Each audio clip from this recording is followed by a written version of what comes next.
সংগ্রামী সভাপতি, হেফাজতে ইসলাম বাংলাদেশ ঢাকা মহানগরীর সংগ্রামী সভাপতি, হেফাজতে ইসলামের সিনিয়র যুগ্ম মহাসচিব জননেতা মাওলানা জুনায়েদ হাবিব, উপস্থিত হেফাজতে ইসলাম বাংলাদেশের কেন্দ্রীয় মহানগরী নেতৃবৃন্দের প্রতি আমরা সমবেদনা জ্ঞাপন করছি এবং তাদের এই শাহাদাতের রক্তের বদলা নেওয়ার আমরা প্রতিশোধ গ্রহণ করবার শপথ গ্রহণ করছি।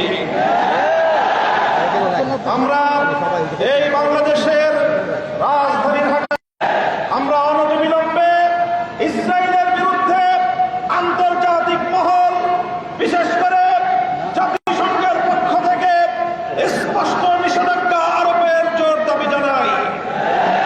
আরব লীগ সহ ওআইসি সহ মুসলিম কমিউনিটি সেটা করতে ব্যর্থ হয়।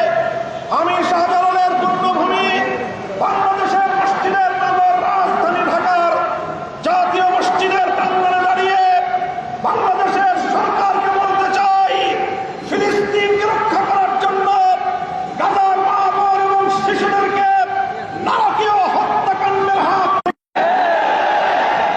এদিকে ফিলিস্তিনের ইস্যুর পাশাপাশি লক্ষ্য করছি আমরা সাম্প্রতিক বেশ কিছুদিন ধরে পবিত্র রমজান মাসে ভারতে উগ্রতা সৃষ্টি করে আবার মুসলমানদের রক্ত নিয়ে হোলি খেলবার পায়তারা চলছে। 300 বছরের আলেম মুজিবের সমাধিতে যদি কোনো আঘাত করা হয়, সেটাকে আমরা গজওয়ে হিন্দের প্রতিধ্বনি হিসেবে বিবেচনা করব।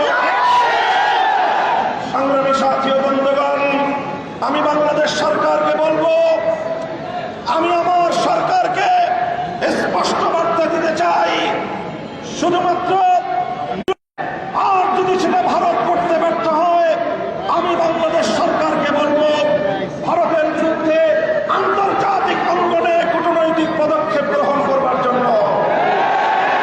আমরা স্পষ্ট ভাষায় বলতে চাই, ভারত এবং ইসরায়েল যৌথ প্রযোজনায় যেভাবে মুসলিম নিধন পরিচালনা করছে, আপনারা আন্তর্জাতিক বিশ্বকে আহ্বান করেন, উদ্যোগ গ্রহণ করুন। বাংলাদেশ আর শুধুমাত্র আন্তর্জাতিক অঙ্গনে নীরব দর্শকের ভূমিকা পালন করতে চায় না। প্রফেসর ডক্টর ইউনূস সাহেব বাংলাদেশের অন্তর্বর্তীকালীন সরকারের প্রধান উপদেষ্টা, একজন আন্তর্জাতিক ব্যক্তিত্ব, আন্তর্জাতিক